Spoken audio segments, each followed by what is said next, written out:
আচ্ছা, রাধা এবং কৃষ্ণের বিবাহ হয়নি কেন? আসলে রাধা কৃষ্ণ রাধাকে বিবাহ করেননি, কারণ রাধা কোনো নির্দিষ্ট মানুষ নয় এবং রাধা কোনো রক্ত মাংসের গড়া চরিত্র নয়।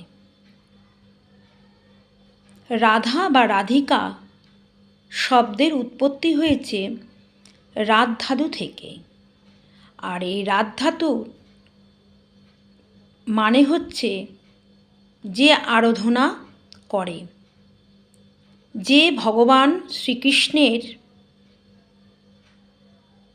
আরাধনায় নিজেকে সর্বস্ব বিলিয়ে দেন, তিনিই হচ্ছেন রাধা। আর ভগবানকে যারা সর্বস্ব দিয়ে আরাধনা করে থাকেন, তিনিই হলেন রাধা।